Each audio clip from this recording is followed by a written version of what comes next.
जय Hind. Sunrise career academy में अध्ययन कर रहे सभी छात्रों का बहुत बहुत स्वागत है सीधे चित्रकूट की धरती से। और आज का जो हमारा टॉपिक है हिंदुस्तान और भारत यानी इंडो भारत संबंध। हमारे भारत और भूटान, सॉरी इंडो भारत बोल दिया मैंने, इंडो और भूटान, इंडिया और भूटान का जो संबंध है वो कैसा है और आगे चलकर क्या क्या चुनौतियां हैं और भारत किस तरीके से भूटान को हेल्प कर रहा है, सहायता कर रहा है, आज का ये हमारा टॉपिक है। लेकिन उससे पहले चित्रकूट के सभी छात्र जो सरकारी नौकरी की तैयारी कर रहे हैं उनके लिए एक बहुत अच्छी खुशखबरी है। खास 5 सितंबर ध्यान दीजिएगा, 5 सितंबर 2022 से शिक्षक दिवस के दिन हमारे 2 बैच एकेडमी में नए सिरे से एकदम शून्य स्तर से चलाए जाएंगे। उत्तर प्रदेश पुलिस, आपको बता दें आगामी उत्तर प्रदेश पुलिस के लगभग 40,000 पद और 75,000 पद एसएससी जीडी जिसमें शामिल है BSF, CRPF, CISF, ITBP, Assam rifle, NIA. तो इन दोनों ट्रेड के जो बैच हैं वह 5 सितंबर 2022 और जो हमारा टाइम है, पहला बैच 9 बजे से 12 बजे तक और दूसरा बैच है 3 बजे से 6 बजे तक। 2 शिफ्ट में 2 बैच चलाए जाएंगे। जो भी छात्र आगामी एसएससी जीडी और उत्तर प्रदेश पुलिस कांस्टेबल में अपना भविष्य बनाना चाहता है वह इन दोनों बैचों को ज्वाइन करे। और दोनों बैचों में योग्य शिक्षकों द्वारा, अनुभवी शिक्षकों द्वारा अध्ययन शून्य स्तर से कराया जाएगा। कोई भी छात्र नोटिफिकेशन का वेट ना करे, इंतजार ना करे। नोटिफिकेशन का इंतजार करने पर काफ़ी घाटा हो जाता है। आपको बता दें जैसे ही नोटिफिकेशन आता है 2-2.5 महीने बाद पेपर हो जाता है, तैयारी करने का समय नहीं मिल पाता। किसी भी एग्जाम के लिए बहुत पहले से तैयारी करनी चाहिए। चलिए अब मैं ज़्यादा समय नहीं लूँगा, आगे बढ़ते हैं। हमारा भारत और भूटान का अंतर्राष्ट्रीय संबंध, भारत और भूटान के हम अंतर्राष्ट्रीय संबंध पढ़ेंगे। तो देखिए आप सभी लोग इन दोनों शख्सियत से परिचित होंगे। ये हमारे माननीय प्राइम मिनिस्टर श्री नरेंद्र मोदी और भूटान के प्राइम मिनिस्टर लोटे शेरिंग, ठीक है।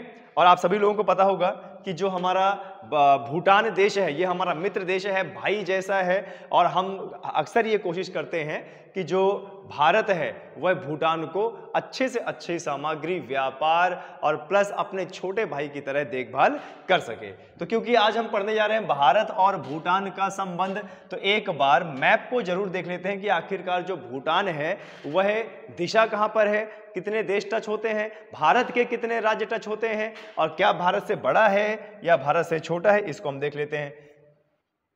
देखिए ये है भारत का मैप, ये है भारत का हमारा मैप। और इस भारत के मैप को, ये नवीनतम मैप है जो अभी हाल ही में बनाया गया है। अभी आपको पता होगा सन 2019 में 5 अगस्त के दिन धारा 370 हटाकर और जम्मू कश्मीर का पूर्ण राज्य का दर्जा छीनकर उसमें से 2 केंद्र शासित प्रदेश बनाए गए हैं। तो देखिए ये हमारा भारत है जिसमें जम्मू और कश्मीर और लद्दाख 2 केंद्र शासित प्रदेश बनाए गए हैं। और अगर देश की संख्या देखें तो हमारे भारत से टोटल 7 देश अपनी अंतर्राष्ट्रीय रेखा बनाते हैं। जैसे देखिए यहाँ पर पाकिस्तान है, अफगानिस्तान है और ये तिब्बत चाइना है, नेपाल है, भूटान है और बांग्लादेश है और नागालैंड है। अब जैसे आज हम पढ़ने जा रहे हैं भारत और भूटान संबंध, तो देखिए जरा ये यहाँ पर क्या है, ये यहाँ पर लगा हुआ है भूटान, ये यहाँ पर लगा हुआ है भूटान। और आप कह सकते हो कि भारत के पूर्वी दिशा में और हिमालय की गोद में बैठा हुआ, देखिए भारत के पूर्वी दिशा में और हिमालय की गोद में बैठा हुआ भूटान है जो पर्वतीय प्रदेश है और अनेक प्रकार की वहाँ पर जैव विविधता है और अनेकों प्रकार की वहाँ पर नदियाँ हैं। और इतनी ज़्यादा नदियाँ पहाड़ों से निकलती है कि वहाँ पर जल विद्युत परियोजना बनाना संभव है, जिसके लिए लगातार भारत दशकों से सदियों से प्रयास कर रहा है कि भूटान में कई सारी जल विद्युत योजना, पन बिजली योजना बनाई जाए, ठीक है। एक बार मैप को हम जूम करके और देख लेते हैं ताकि और अच्छा क्लियर हो जाए। देखिए आपको इस मैप में दिख रहा होगा ये हमारे पूर्वोत्तर राज्य हैं, ये हमारे क्या हैं, पूर्वोत्तर राज्य हैं। और पूर्वोत्तर राज्य हैं जो कि हिमालय से लगे हुए हैं, और आप बोल सकते हो कि इन्हीं में हिमालय की कई पर्वत श्रृंखला, हिमालय के कई सारे पर्वत विराजमान है। तो आज हमारा जो भूटान है, भूटान को हमें देखना है। देखिए हमारे भारत में ये नेपाल एक देश लगता है जो अपनी सिक्किम के साथ बाउंड्री बनाता है, और उसी के साथ में ऊपर अगर देखें तो तिब्बत है यानी चाइना, तो सिक्किम हमारा चाइना के साथ भी अपनी बाउंड्री बनाता है। और अगर थोड़ा सा पूर्व में चले जाए तो देखिए ये है हमारा भूटान, ये है हमारा मित्र देश क्या है, भूटान। और देखो जरा अगर भूटान को देखें तो भूटान अभी एक लोकतांत्रिक देश बन गया है, राजशाही वहां पे अब नहीं है। हाँ, हालांकि फिर भी प्रधानमंत्री की नियुक्ति वहां पर राजा ही करता है, ठीक है। सन 2008 से भूटान क्या है, अब एक लोकतंत्रात्मक देश बन गया है। तो देखिए ये भूटान है जिसकी राजधानी थिम्पू है, और यहाँ पर देखिए हमारे कितने सारे राज्य भूटान से लगते हैं। देखिए यहाँ पर देखेंगे ये सिक्किम है, और ये हमारा पश्चिम बंगाल है, और यह हमारा असम है, और यह अरुणाचल प्रदेश है। टोटल भूटान के साथ 699 किलोमीटर की हम बाउंड्री बनाते हैं। और सबसे अच्छी बात यह है कि इतने गहरे हमारे मैत्रीपूर्ण संबंध है कि ये जो 699 किलोमीटर का बॉर्डर है, इसमें कोई आवाजाही में रोक टोक नहीं है, यानी भारत का व्यक्ति भूटान जा सकता है और भूटान का व्यक्ति भारत आ सकता है। किसी भी वीजा और किसी भी प्रमाण की जरूरत वहां पर नहीं है, इतने मैत्रीपूर्ण संबंध है। और हमारे 4 राज्य अंतर्राष्ट्रीय बाउंड्री बनाते हैं भूटान के साथ। कौन कौन सा है, देखिए सिक्किम है, और पश्चिम बंगाल है, और असम है, और अरुणाचल प्रदेश है, ठीक है। अब क्योंकि भूटान एक स्थलबद्ध देश है, किसी भी सागर में नहीं खुलता है, तो भूटान के अत्यधिक मामले भारत ही देखता है। जैसे संचार हो गया, जैसे आपका विदेश मामले हो गया, जैसे सेना का सैन्य मामला हो गया, ये सब भारत ही देखता है। हम एक तरीके से अपने भूटान को छोटे भाई की तरह इसकी केयर करते हैं। चलिए आगे बढ़ते हैं कि कब से हमारे मैत्रीपूर्ण संबंध हैं, कब से भूटान और हमारे संबंध बने चले आ रहे हैं। आगे बढ़ते हैं।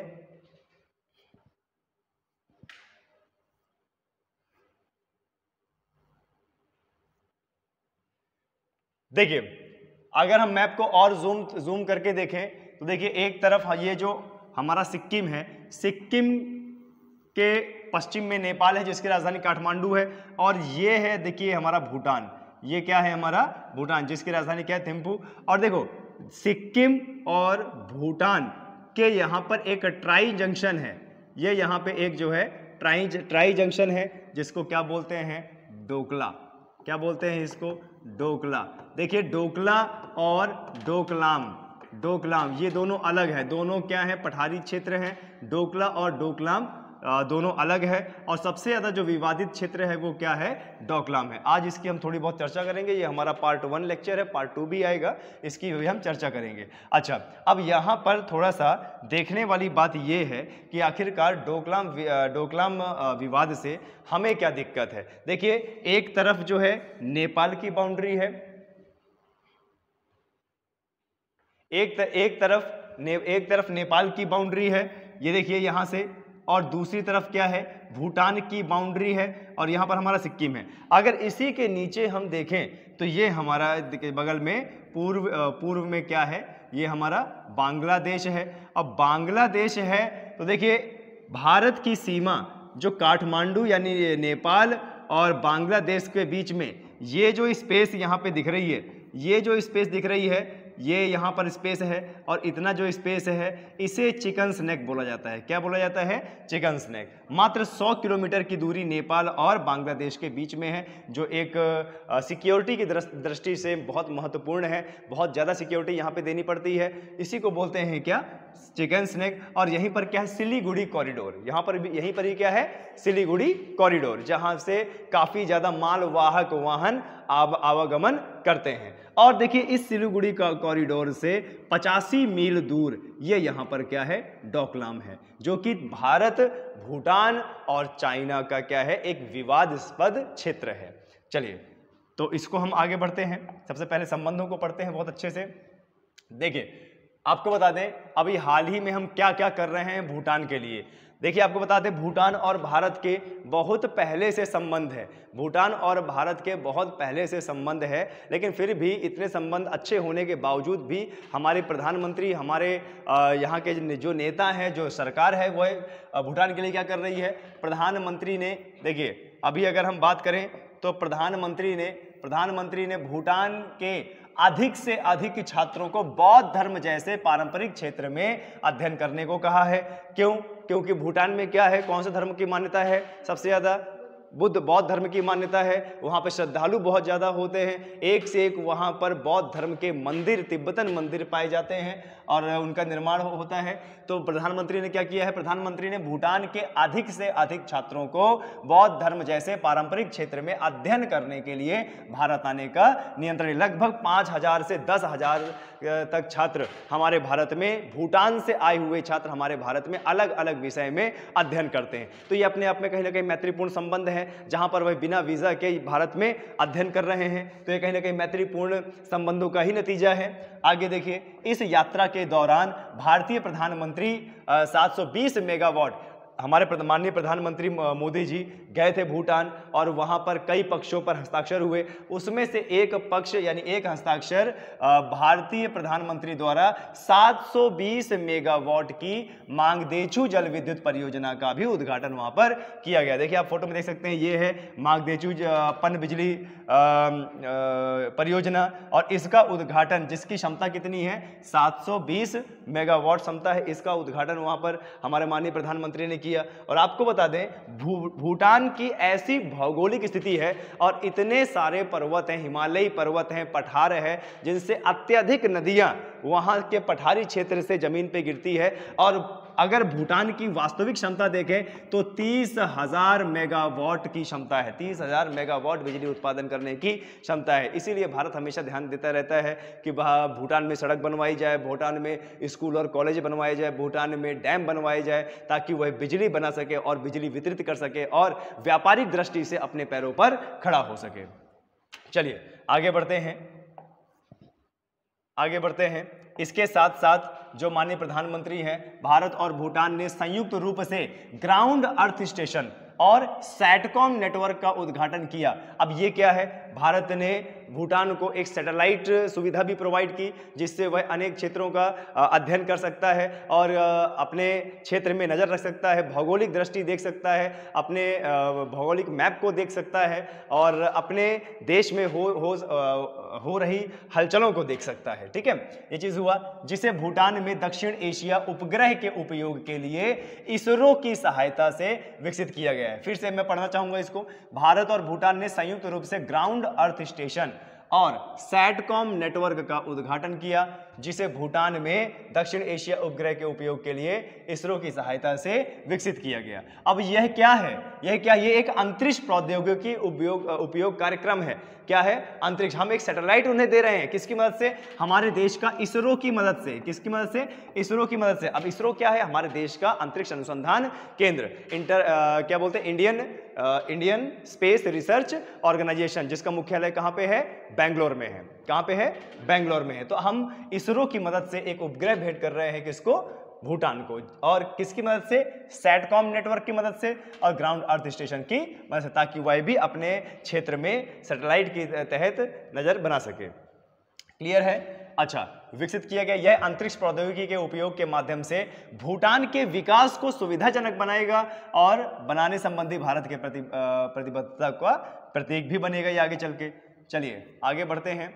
देखिए और क्या क्या भारत में हेल्प कर रहा है, और क्या भारत भूटान के साथ हेल्प कर रहा है। भारत भूटान के साथ ई स्कूल, अंतरिक्ष और डिजिटल भुगतान से लेकर आपदा प्रबंधन तक बड़े पैमाने पर सहयोग कर रहा है। आपने देखा होगा हमारे भारत में चलाया जाता है फोन पे, हमारे भारत में चलाया जाता है फोन पे।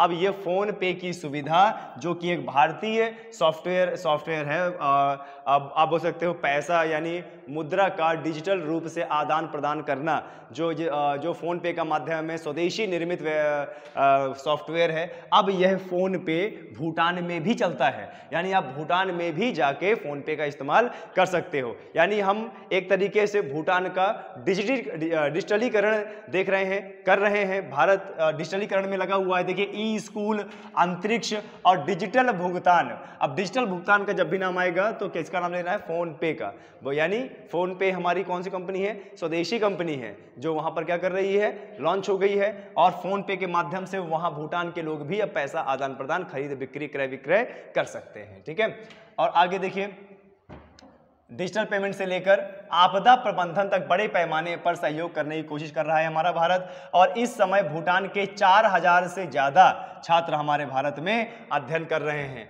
और जिससे हमारे और भूटान के बीच में अच्छा खासा संबंध बन रहा है। ठीक है, चलिए आगे बढ़ते हैं।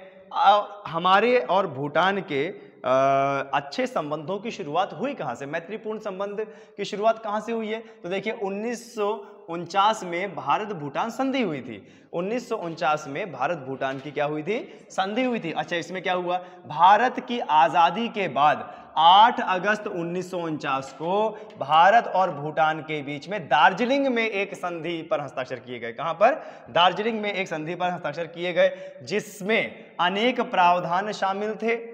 अभी अनेक प्रावधान क्या शामिल थे? काफी लंबी समय तक इस संधि के जारी रहने के बाद भूटान के आग्रह पर 8 फरवरी 2007 को इसमें बदलाव करके इसका अद्यतन बनाया गया। ठीक है, अब देखो कैसी संधि? भाई मैत्रीपूर्ण संधि। ठीक है, एक दूसरे का सहयोग करना, एक दूसरे का शिक्षा के क्षेत्र में सहयोग करना, एक दूसरे का विकास के क्षेत्र में सहयोग करना, मैत्रीपूर्ण संबंध बनाना, एक दूसरे पर आक्रमण न करना। ये संधि हमारी 1949 यानी आज़ादी के बाद हुई है। क्लियर है? तो और इसमें कुछ संशोधन 8 फरवरी 2007 में किया गया। ठीक है, आगे बढ़ते हैं। अब देखो और क्या क्या किया भारत ने भूटान के लिए और क्या क्या किया है। देखिए, भारत द्वारा 1961 में भूटान की पंचवर्षीय योजना, जब भूटान की पंचवर्षीय योजना की शुरुआत हुई थी 1961 में, तभी से भारत उनकी पंचवर्षीय योजना में लगातार सहायता कर रहा है। भूटान में हमारा भारत जल विद्युत उत्पादन केंद्र बना रहा है, सड़क निर्माण करा रहा है, अन्य सामाजिक आधारभूत सुविधाएं दे रहा है, ताकि अच्छा खासा भूटान डेवलप करे। और जब भी आपका सड़क निर्माण या भवन निर्माण या स्कूल कॉलेज निर्माण आता है तो ध्यान दीजिएगा, हमारे इंडियन आर्मी या फिर इंडियन आर्म्ड फोर्सेस, भारतीय सेना का एक संगठन है जो मिनिस्ट्री ऑफ डिफेंस के अंडर में आता है, BRO यानी बॉर्डर रोड ऑर्गेनाइजेशन।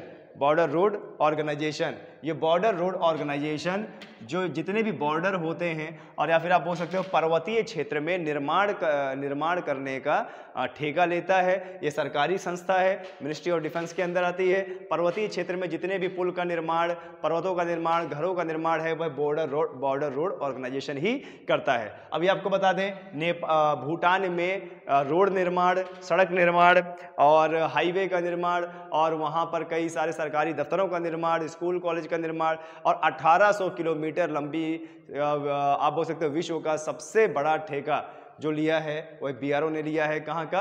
भूटान में। भूटान में 1800 किलोमीटर लंबी सड़क BRO के तहत बनाई जाएगी। भूटान नरेश जिंगमे सिंघे वांगचुक 26 जनवरी 2005 को जब हमने गणतंत्र दिवस मनाया था तो उस समय ये हमारे मुख्य अतिथि के रूप में थे। इससे और अच्छे मैत्रीपूर्ण संबंध बने हमारे। इसके बाद देखिए क्या है, जो ये जिंगमे सिंह वांगचुक थे, ठीक है, नरेश की यात्रा के दौरान भूटान की नवी योजना हेतु भारत सरकार की तरफ से सहयोग पैकेज दिया गया। कितना? लगभग 250 करोड़ का अतिरिक्त राशि दी गई। फिर देखो, मई 2008 में एक ऐतिहासिक कार्य हुआ भूटान में, और यह ऐतिहासिक कार्य क्या हुआ है? हमारे पड़ोसी देश भूटान में जहाँ पहले राजशाही चलती थी वहाँ पर क्या है? लोकतंत्र आया। अब लोग अपना प्रधानमंत्री बकायदा लोकतंत्र से चुन सकते थे, यानी अपना खुद वोट डाल के चुन सकते थे।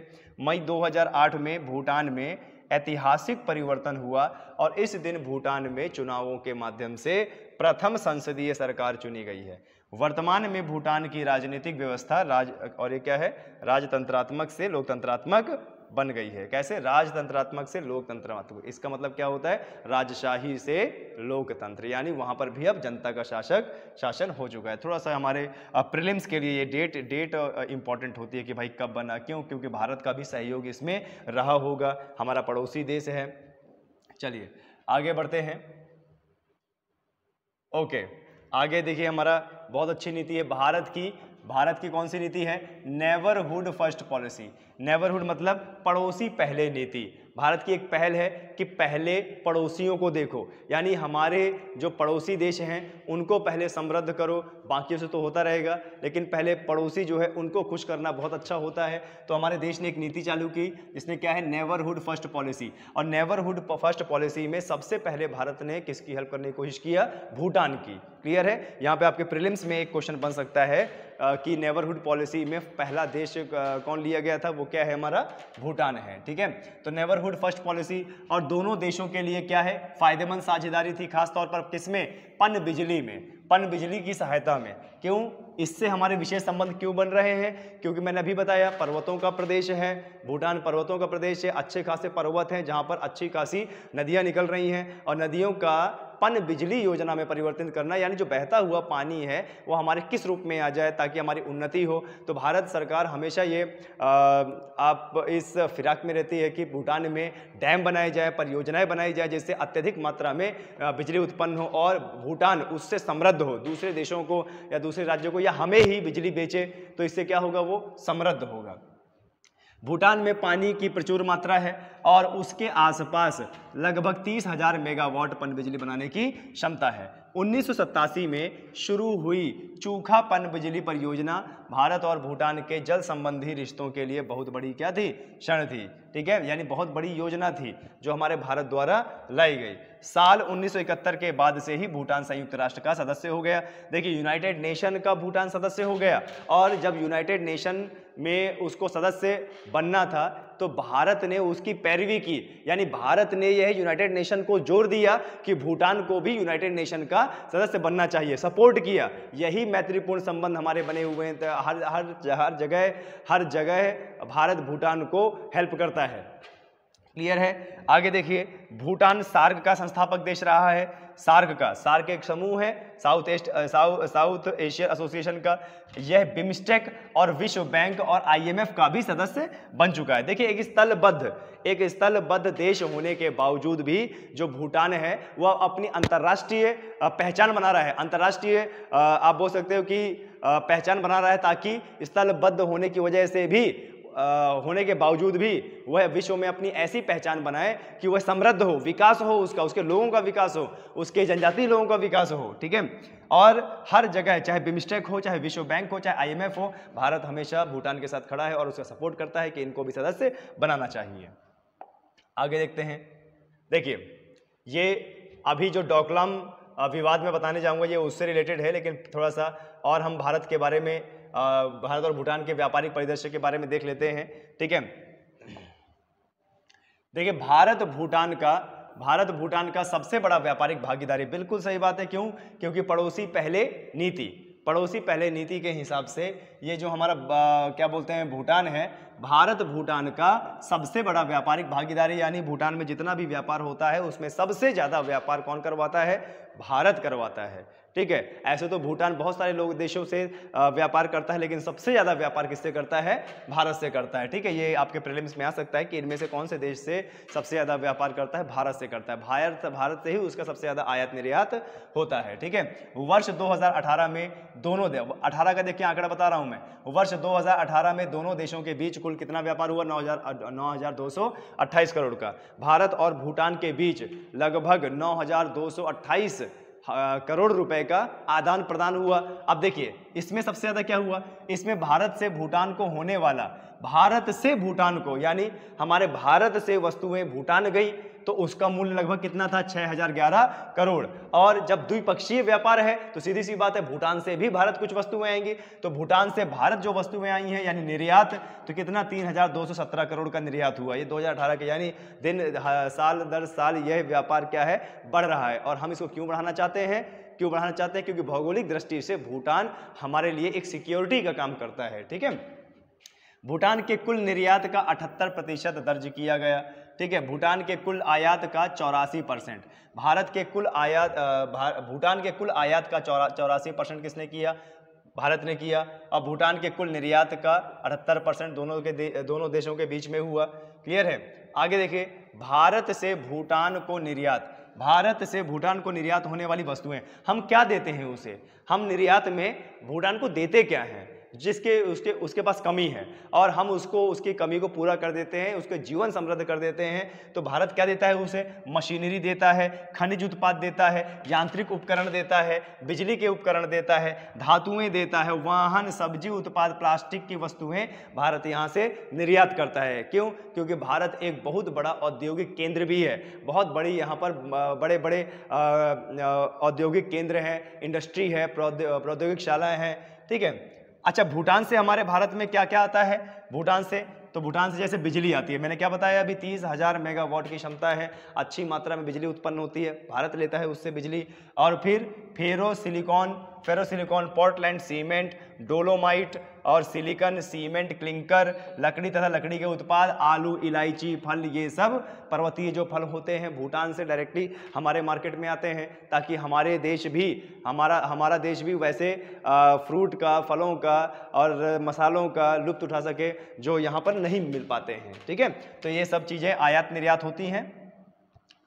ठीक है, इसको जल्दी से लिख लीजिए अगर आप लिख रहे हैं तो, नहीं तो वहाँ पे मैं प्रोवाइड करा दूंगा आपको। ठीक है, आगे देखिए, यहाँ पे क्या है, आगे देखिए, भारत भूटान व्यापार। ठीक है, भारत भूटान व्यापार और पारागमन समझौता 1972। अब देखिए, भारत भूटान व्यापार पारागमन समझौता यानी आवागमन का समझौता कब हुआ? 1972 में द्वारा दोनों देशों के बीच व्यापार संचालित होता है, जिसे अंतिम बार संशोधित कब किया गया? 2016 में। ठीक है, जो जुलाई में लागू हो गया। इस समझौते में ने दोनों देशों के बीच एक मुफ्त व्यापार व्यवस्था है, यानी अगर दोनों देश एक दूसरे से व्यापार करेंगे तो कोई कस्टम ड्यूटी नहीं लगेगी। अब कस्टम ड्यूटी मतलब ना तो वो हमें टैक्स देंगे, कस्टम टैक्स देंगे, और ना तो हम उन्हें सीमा शुल्क देंगे, ना वो उसे देंगे। इससे क्या हो गया? दोनों देशों के सीमाओं के बीच का एक मुफ्त व्यापार व्यवस्था हो गई। इससे क्या है? टैक्स नहीं कट रहा है। अब टैक्स नहीं कट रहा है तो दोनों देशों को फायदा हो रहा है। समझौते में तीसरे देशों को भूटानी निर्यात की ड्यूटी फ्री ट्रांजिट का भी प्रावधान है। और आपको बता दें, भूटान और भारत का जो बॉर्डर है वो फ्री वीजा बॉर्डर है। फ्री वीजा बॉर्डर मतलब कोई वीजा आपको नहीं लगेगा। मैत्रीपूर्ण संबंध है, यहाँ के लोग वहाँ के लोग यहाँ आ सकते हैं। चलिए आगे बढ़ते हैं।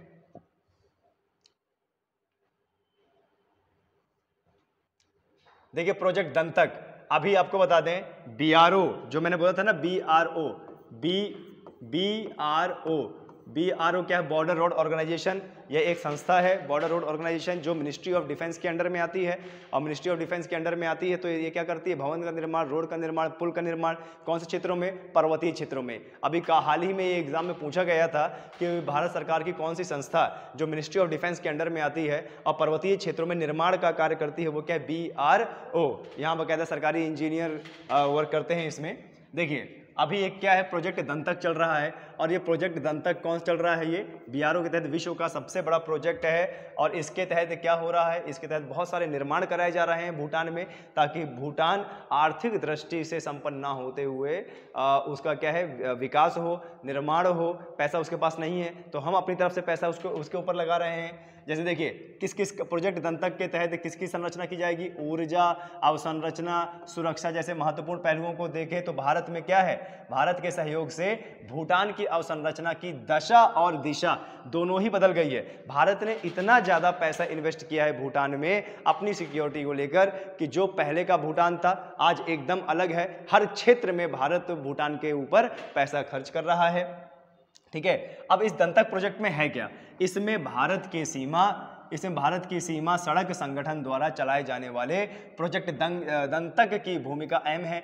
अब इसके तहत क्या है? जिसके तहत भूटान में लगभग 1800 किलोमीटर लंबी सड़कों का निर्माण कराया जाएगा। और इसी प्रोजेक्ट के तहत पारो एवं यांगफुला में हवाई पट्टी बनाई जाएगी, हेलीपैड बनाया जाएगा, दूर संचार network, Bharat Bhutan microwave link किया जाएगा और भूटान आकाशवाणी केंद्र बनाया जाएगा, प्रतिष्ठित इंडिया हाउस परिसर बनाया जाएगा, जल विद्युत केंद्र बनाया जाएगा, स्कूल कॉलेज और यूनिवर्सिटी बनाई जाएंगी।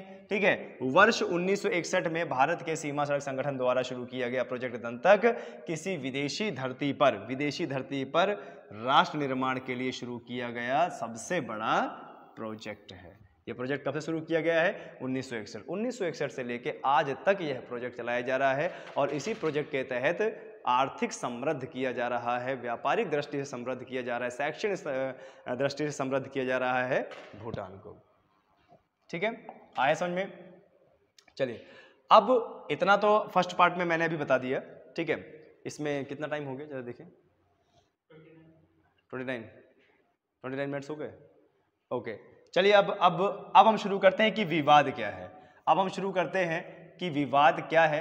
ठीक है, थोड़ा सा मैप को देख लेते हैं कि आखिरकार विवाद से हम क्यों निपट रहे हैं। ठीक है, देखिए ये जो मैप है ये हमारे एक तरफ देखिए ये हमारा भारत है। ठीक है, एक तरफ हमारा भारत है, एक तरफ नेपाल है, एक भूटान है, एक बांग्लादेश है। ये तीन देश भूटान, नेपाल और बांग्लादेश ऐसे देश हैं जो हमारे पड़ोसी हैं और कहीं कभी न कभी हमारे ही हिस्सा रहे हैं। इसलिए हमारी सहानुभूति रहती है कि हमारे जो छोटे छोटे देश हैं, भाई जैसे देश हैं, इनको हम साथ में लेकर चलें और इनका हम आर्थिक और न्यायिक और राजनीतिक सभी विकास हम इनका लेके चलें। लेकिन जो ये चाइना है जिसने 1951 में तिब्बत में कब्जा कर लिया, पूर्ण रूप से कब्जा कर लिया और यहाँ से एक नदी बहती है जिसका नाम ब्रह्मपुत्र नदी, मानसरोवर झील से जाती है, पूरे चाइना को सिंचित करती है, पूरे चाइना को सिंचित करती है ब्रह्मपुत्र नदी। और ब्रह्मपुत्र नदी और इस क्षेत्र की महत्वता को समझते हुए चाइना की हमेशा विस्तारवाद की नीति रही है, चाइना की हमेशा विस्तारवाद की नीति रही है और कम से कम 14 देशों से चाइना की बाउंड्री रखती है और कहीं ना कहीं वो अपना दायरा क्लेम करता रहा है और बोलता रहा है कि ये मेरा क्षेत्र है, ये मेरा क्षेत्र है। अभी जो इसमें इशू चल रहा है वो क्या है? भूटान के डोकलाम, ये यहाँ पर, ये हमारा सिक्किम है भारत का और ये हमारा असम है, ये हमारा पश्चिम बंगाल है और ये भूटान है। भूटान, तिब्बत और भारत जहाँ पे टच करते हैं, यहाँ पे एक डोकलाम का पठार है और डोकलाम का पठार अभी चिंता का विषय बना हुआ है। क्यों? क्योंकि हाल ही में अभी चाइना ने यहाँ पर अपने जवानों की मदद से एक रोड का निर्माण कर दिया और यहाँ पर 3 देशों की चौकी लगे हुए और यहाँ पर रोड का निर्माण कायदे से नहीं होना चाहिए क्योंकि जो डोकलाम का पठार है भूटान कहता है कि वह उसका है, भारत भी इस पक्ष में है और लेकिन चाइना की विस्तारवादी नीति की वजह से उसने वहां पर अपना रोड बनाया। और क्योंकि भूटान की आर्मी इतनी ज़्यादा कोई खास नहीं है, इतनी ज़्यादा कोई मजबूत नहीं है, नतीजा छोटा भाई समझ के भारत भूटान को अपनी इंडियन आर्मी की सिक्योरिटी भी प्रोवाइड करता है। तो जब वहाँ पर रोड का निर्माण कराया गया तो भूटान से चाइना की बात हुई कि ये तो हमारा एरिया है, लेकिन चाइना लगातार ये बोलता रहा कि डोकलाम हमारा क्षेत्र है और अपना क्षेत्र बताने के बाद उसने रोड का निर्माण किया और रोड का निर्माण करने के बाद जब भारतीय सेना की टुकड़ी को जब ये पता चला कि वो डोकलाम के पठार पर और जेम्स स्प्रिंग नामक एक जगह तक चाइना ने रोड का निर्माण कर दिया है, ऐसी रोड का निर्माण कर दिया है जो श्रेणी 5 में आती है। कौन सी रोड? श्रेणी 5। श्रेणी 5 का मतलब है जिसमें सिर्फ छोटे मोटे वाहन, 4 पहिया वाहन ही चलेंगे। और क्योंकि भूटान और भारत के मैत्रीपूर्ण संबंध थे तो दोनों की आर्मी ने जाकर और उस रोड को तहस नहस किया। वहाँ की जो मशीनें हैं उस मशीनों को नीचे ढाल में गिरा दिया ताकि चाइना का रुख आगे तरफ ना बढ़ सके, चाइना आगे ना बढ़ पड़े। चाइना की हमेशा विस्तारवादी नीति रही है और आपको बता दें भारत और चाइना के संबंध इतने अच्छे नहीं बनते हैं, चाहे भले ही पूर्व में हमने कितने भी समझौते किए हों। चाइना की हमेशा ये नीति रही है कि भारत को चारों तरफ से घेरा जाए। चाइना कहीं ना कहीं हिंद महासागर में अपना वर्चस्व बढ़ाना चाहता है। सिक्योरिटी की दृष्टि से देखा जाए तो देखिए ये पॉइंट डोकलाम है और यहाँ पर हमारा सिलीगुड़ी कॉरिडोर है जो कि 85 मील दूर है यहाँ पर। और चाइना हमेशा इस फिराक में रहता है कि डोकलाम के जरिए बांग्लादेश में इन्वेस्ट करके ये कनेक्टिविटी तोड़ी जाए। कल को अगर चाइना हमें इस डोकलाम से या नेपाल के रास्ते अटैक करता है तो ये हमारे जो पूर्वोत्तर राज्य हैं पूर्वोत्तर राज्य से हमारी कनेक्टिविटी टूट सकती है। नतीजा वहां पर भी चाइना कब्जा कर सकता है। तो ये मैत्रीपूर्ण संबंध बनाने के लिए, ताकि भविष्य में अगर कभी चाइना हमारे ऊपर अटैक करता है तो भूटान जैसा देश, नेपाल जैसा देश, बांग्लादेश जैसे देश हमारी मदद करे। यही कारण है कि हमारी सरकार अत्यधिक अंधाधुन पैसा इन 3 देशों में खर्च करती है। भूटान का, नेपाल का 80% व्यापार भारत की धरती से होता है। ठीक है, इसी क्षेत्र को बोलते हैं चिकन स्नैक। क्या बोलते हैं? Chicken snack. और चिकन स्नैक की दूरी इतनी ज़्यादा नहीं है। मान लीजिए कभी भविष्य में अगर आक्रमण होता है तो हमारे पूर्वोत्तर राज्यों के लिए बहुत बड़ी दिक्कत आ जाएगी, बहुत बड़ी आप बोल सकते हो कि वो कब्जाए जा सकते हैं और चाइना उसको अपना पार्ट घोषित कर सकता है। जैसे अगर अभी हम भूटान की बात करें तो भूटान की 3 जगह, डोकलाम है, यहाँ पे एक जगह है और यहाँ पे तवांग है। चाइना कहता है कि यह मेरा है, लेकिन भारत पहले ही यह बता चुका है कि ये जो तवांग है और जो है डोकलाम है, और ये किसका इलाका है? तवांग हमारे अरुणाचल प्रदेश का इलाका है और जो डोकलाम है वह भूटान और भारत का संयुक्त क्षेत्र है। अच्छा, 1986 से लेकर 84 से लेकर अभी तक कभी चाइना ने डोकलाम का इशू उठाया ही नहीं, और जो तवांग का इशू है वो कभी उठाया ही नहीं। इससे ये प्रतीत होता है कि कहीं ना कहीं जो चाइना है, चाइना ऐसी नीति चालू करना चाहता है, जबरन वाली नीति, यानी जबरदस्ती किसी भी राज्य को अपना बना लेना, क्योंकि हमारे देश की आंतरिक सुरक्षा भंग ना हो। इसीलिए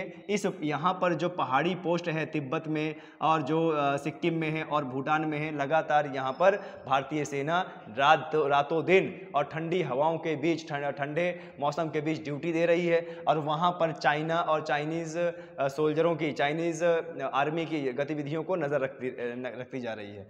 और आगे चल के हमें कोई दिक्कत ना हो, इसीलिए इस चिकन स्नैक को बड़ा महफूज रखना पड़ता है। और ये जो यहाँ पे सिलीगुड़ी गलियारा है, इसको बड़ा महफूज रखना पड़ता है। बड़ी भयंकर यहाँ पर ड्यूटी देनी पड़ती है, क्योंकि चाइना की जिस तरीके से विस्तारवादी नीति है, चाइना डोकलाम के रास्ते सीधे बांग्लादेश में घुसकर हिंद महासागर, बंगाली खाड़ी में अपना वर्चस्व जमाना चाहता है। इसके आगे का हम पार्ट 2 में कवर करेंगे। अभी सिर्फ ये एक सिंपल शॉर्ट वीडियो था जिसमें एक आइडिया मैं दे रहा था। बाकी मिलते हैं नेक्स्ट वीडियो में।